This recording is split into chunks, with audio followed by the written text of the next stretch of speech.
This is genuinely insane as we get an update from an insider claiming a team has made an offer for Canucks centerman J.T Miller, and we get an update from Elias Pettersson speaking out on the recent trade rumors revolving around him.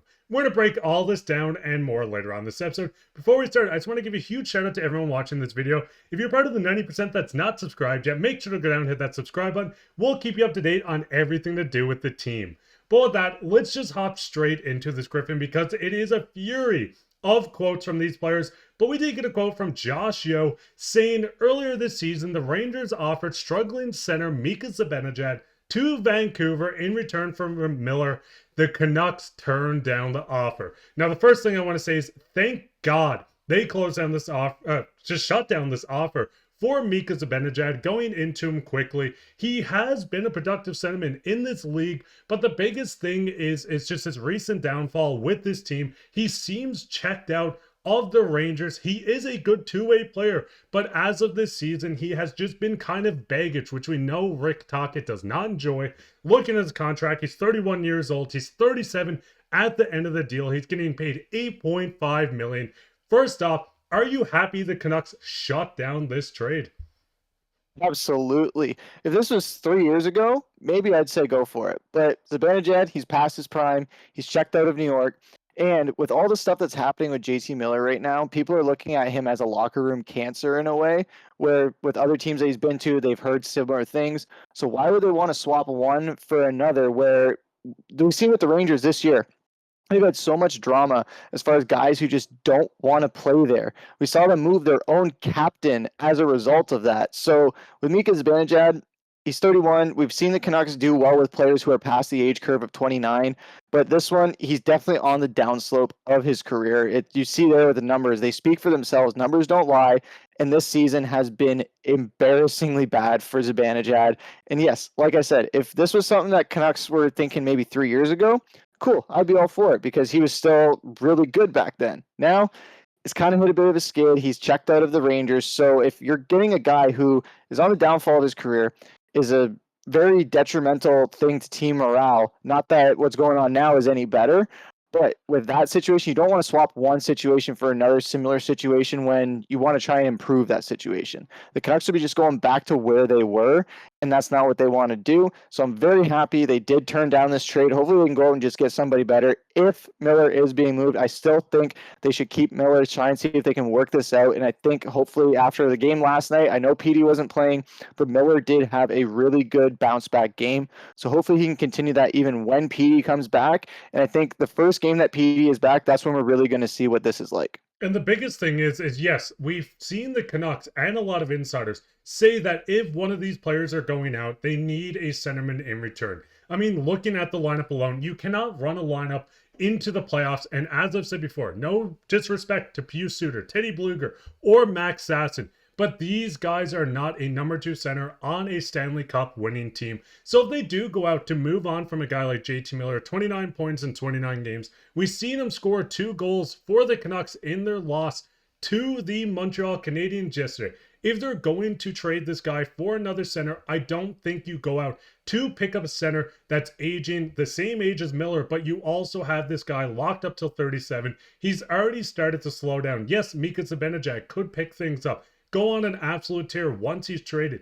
But the problem is you take too big of a risk of bringing in Zibanejad if he continues the pace that he's on right now and he continues to struggle. This just leads you to being stuck on this contract. You can see year 3 of 8. He's being paid $8.5 million at the age of 37. We've seen the production drop. Thank God the Vancouver Canucks did shut down this offer.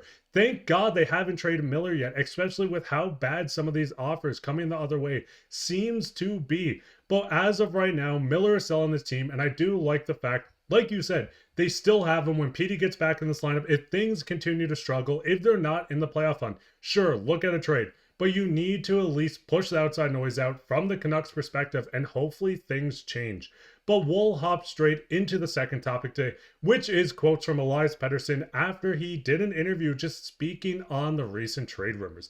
We can see Petey goes in to say, I'm aware of it, I've heard it. But it's like that, can I control it? No. So that's where I'm at. I'm trying not to think about it, but I'm sure if I go away, if I play better, and if we win.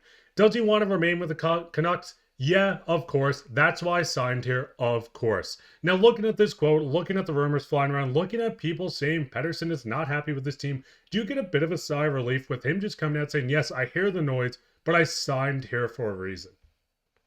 Absolutely. I think this is also the first time that Pettersson has talked to the media since Allvin said what he said in regards to Pettersson and just in trades in general. So him coming out and saying something like this is very big considering what was said just a few weeks ago or a few days ago, and considering that like it is just general PR training where yeah, he's not going to say anything overly slanderous or boisterous or try and crap talk the team. No, of course he's going to say these things because he signed here, you got a big bonus from him, and that's also the reason. Just relating to Zibanejad and Pettersson is why would they want to have two $8.5 million contracts on the same team well, in Pettersson's case, it's 11.6, but why would you want to have two guys with massive contracts like that with all this drama surrounding him? However, in the case of Petey, he's a lot younger. And in this sense, he is fully aware of what's going on with the noise. And especially looking at this lineup without Petey, it's very rough. So he knows this team needs him a lot, and he knows that he needs this team. He loves the chemistry with this team. He plays well with guys. We saw how him and Connor Garland have really formed a new kind of bond in the absence of J.T. Miller when he was gone. They played really well on that line. I thought it was one of the best lines on the team. So when Petey comes back, would love to see him paired back with Connor Garland, especially now that unfortunately Dakota Joshua is going to be sidelined on the IR for a little bit. So that opens the door for another Pettersson and Garland duo where they can just go in there, get some goals. And I really like that. Yes, people have said it even last season when Petey was aware of the noise. They're going to say, oh, well, he's aware of it, but he's not going to do anything to change it. I think this time is different because of how serious the talks have gotten, how serious the rumors have gotten, and how much the drama has heated up. And I mean, looking at Pettersson, he does continue on to say, I'm always trying to be the best player I can every game. Some games are going to be better than the others, but every day is a new day. Now that I'm back, I'm excited. I'm trying not to live in the past. Obviously, I wish I played a lot better. I wish I played a lot of games better. I've tried to learn not to play too much in the past and just try to focus on what I can do better. You can pause this, you can read through it, but the biggest thing with this is Pettersson knows, and after you said, like Allvin said, he called out Petey in the media. Once he read this, once he's noticed how much his game has dropped, we can see that he is going out to take some blame on this. It is a big part of this game where you need to be consistent. So Petey getting back to that, the Canucks getting consistently back in the win column is going to be huge. But what's your guys' thoughts on this? What's your thoughts on the Ranger trade 1-for-1?